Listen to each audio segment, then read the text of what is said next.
नमस्कार, मी ज्ञानेश्वरीच रेसिपी मध्ये सर्वांचं खूप खूप मनापासून स्वागत करते। आज आपण बघणार आहोत तांब्या पितळेच्या ज्या मूर्ती असतात किंवा मग चांदीच्या मूर्ती असतात त्यावरती कुंकवाचा जो काही लेयर तयार होतो किंवा डिझाइन मध्ये अडकलेला काळपटपणा असतो तो काढण्यासाठी एक सोपी ट्रिक बघूया। घरच्या घरी बनवलेली होममेड पितांबरी जी मूर्तींना क्लीन करण्यासाठी युजफुल आहे ती कशी बनवायची ते आपण आजच्या व्हिडिओमध्ये बघणार आहोत। त्यामुळे आजचा व्हिडिओ तुम्ही सगळ्यांनी शेवटपर्यंत नक्की बघायचा। व्हिडिओ आवडला तर व्हिडिओला शेवटी लाईक नक्की करा आणि शेअरही करा तुमच्या मित्रपरिवारासोबत। नवीनच असाल चॅनलवर तर चॅनलला सबस्क्राइब करून घ्या। समोर घंटीचा आयकॉन आहे त्यावर क्लिक करून ऑल वर क्लिक करून ठेवा, म्हणजे चॅनलवर दररोज येणाऱ्या प्रत्येक व्हिडिओचं नोटिफिकेशन सगळ्यात आधी तुम्हालाच मिळेल आणि सगळे व्हिडिओज तुम्हाला इझिली पाहता येतील। मूर्तींना क्लीन करण्यासाठी ठेवलेला हा ब्रश आहे, त्या ब्रशचा वापर करून थोडीशी पितांबरी घेतली आहे। ब्रश ओला पाण्यामध्ये असा थोडा करून घेतला, त्यानंतर थोडी थोडी पितांबरी यूज केली आणि मूर्त्या ज्या आहेत पितळेच्या त्या सगळ्या मी क्लीन करायचं ठरवलं आणि त्यानंतर अप्रतिम रिझल्ट मला 2 मिनिटात मिळालेला आहे। अगदी 1 ते 2 मिनिट ब्रश यावरती मी फिरवतेय आणि थोडीशीच पितांबरी वापरलेली आहे जी की फक्त ओल्या ब्रशवर बसेल एवढीच आहे। बघू शकता फायनली मला ही जी माझी हातामध्ये तुम्हाला दिसतेय तुळजाभवानी आईची मूर्ती, तर त्याला मी पूर्ण क्लीन केल्यानंतर त्यावरती खूप जास्त कुंकवाचे डाग होते आणि ते पूर्ण क्लीन करायला मला खूप हेल्प झाली या घरच्या पितांबरीने। घरगुती बनवलेली ही पितांबरी तुम्हाला नक्कीच आवडेल। घरगुती होममेड बनवलेली ही पितांबरी बनवायची कशी हे व्हिडिओमध्ये पुढे सांगितलेलं आहे, त्यामुळे व्हिडिओ कुठेही स्किप न करता पूर्ण बघा। बाकीच्या देखील मूर्त्या मी तुम्हाला दाखवते त्यावरती ऑलरेडी सुरुवातीला किती काळपटपणा आणि डिझाइन मध्ये धूळ भरपूर अडकलेली आहे ते मी तुम्हाला इथे दाखवतेय। फायनली हा काळपटपणा शेवटी निघून जाणार आहे आणि आपल्या मूर्त्या अगदी नव्यासारख्या चकचकीत आपल्याला मिळणार आहेत। चला बघूया यावरती जो काळपटपणा आहे तो खरंच निघतोय का।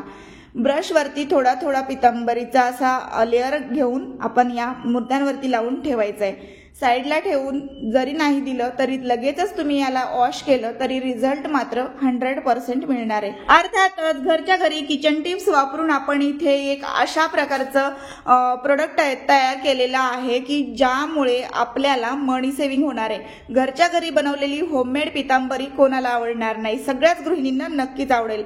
एकदा जरी बनवली तरी वर्षभर साठवून ठेवू शकता। जसं की कुरडया पापड्या एकदाच बनवून वर्षभर वापरतो तशाच पद्धतीने तुम्ही देखील ही पितांबरी एकदा बनवा आणि वर्षभर वापरा।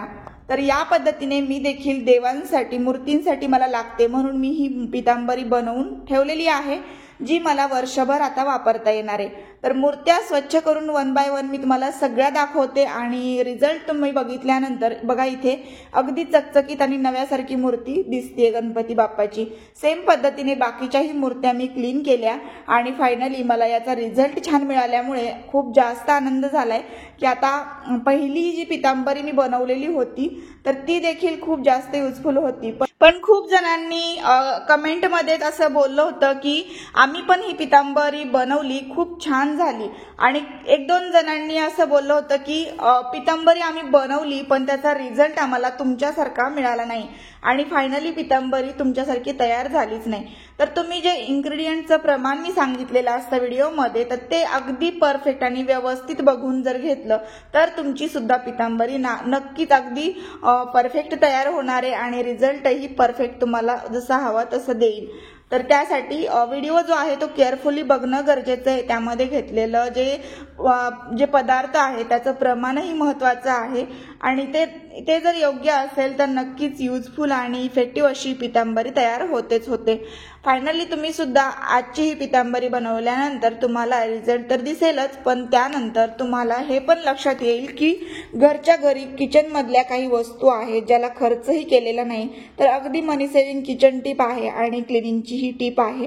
आठवड्याला एकदा जरी डीप क्लिनिंग आपण मूर्त्यांची केली तरी खूप छान प्रसन्न असं वाटतं। मूर्त्या देखील अगदी चकचकीत आणि स्वच्छ होतात, अगदी नव्यासारख्या या दिसतात। तुम्ही माझा हा व्हिडिओ कुठल्या गावातून किंवा कुठल्या शहरातून बघत आहात ते मात्र मला कमेंट बॉक्समध्ये कळवायला विसरू नका, जेणेकरून मलाही कळतं माझा व्हिडिओ कुठल्या गावामध्ये किंवा कुठल्या शहरामध्ये पोहोचत आहे आणि तुम्ही तो व्हिडिओ कुठून बघत आहात ते।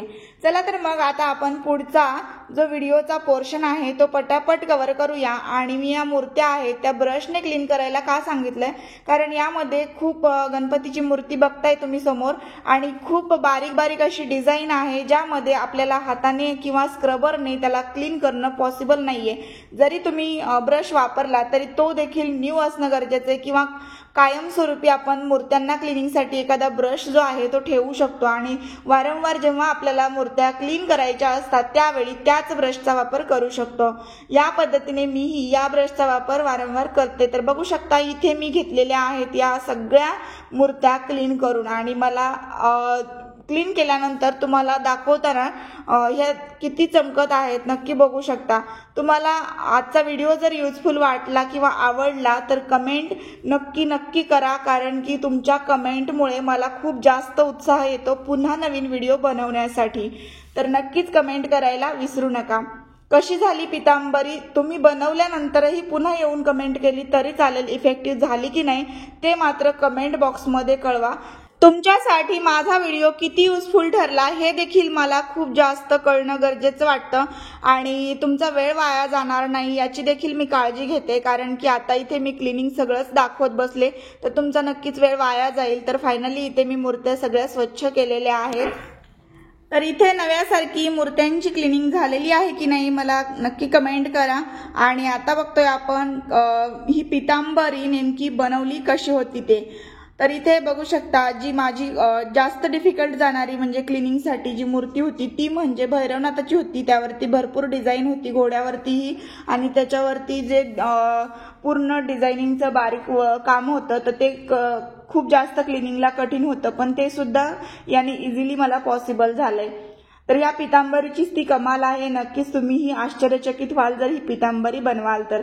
2 चमचे साखर घेतली, त्यानंतर 2 चमचे मी यामध्ये मीठ घेतलंय जे खाण्यामध्ये वापरतो ते मीठ आहे, कुठल्याही ब्रँडचं चालेल। 2 चमचे यामध्ये लिंबू सत्व ऍड करायचं जे साखरेप्रमाणेच तुम्हाला दिसेल आणि त्यानंतर याची मिक्सर बारीकसर पावडर तयार करून घ्यायची आहे आणि याची तयार झालेली जी पावडर असेल त्यामध्ये आणखीन एक पदार्थ यूज करणार आहोत किंवा मिक्स करणार आहोत ज्यामुळे आपली पितांबरी पूर्ण रेडी होते आणि हव्या तेवढ्या क्वांटिटीमध्ये तुम्ही याला कमी जास्त करू शकता।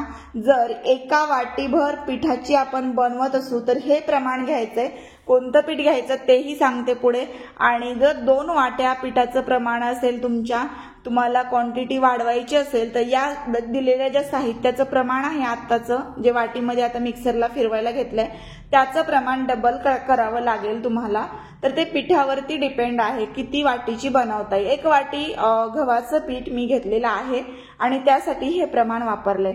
पुन्हा एकदा मिक्सरच्या भांड्यात गव्हाचं पीठ टाकून मिक्सरला ही पितांबरी फिरवून घेतली आणि फायनली जी पावडर तयार होते ती आपली पितांबरी छान अशी एखाद्या प्लास्टिकच्या भरणीमध्ये डब्यामध्ये भरून ठेवा आणि वर्षभर नक्की वापरा। काळे कुट्ट किंवा मग अशा प्रकारे हळदी कुंकाने अष्टगंधाने जे देव असतात मूर्त्या असतात त्यावरती आलेला लेअर पूर्णपणे काढण्यासाठी किंवा ते क्लिनिंग करण्यासाठी ही पितांबरी युजफुल आहे। व्हिडिओ आवडला असेल किंवा युजफुल वाटला असेल, थोडासा जरी आवडला असेल तर व्हिडिओला लाईक शेअर आणि सबस्क्राईब नक्की करा। पूर्ण व्हिडिओ पाहिल्याबद्दल सगळ्यांचे मनापासून धन्यवाद।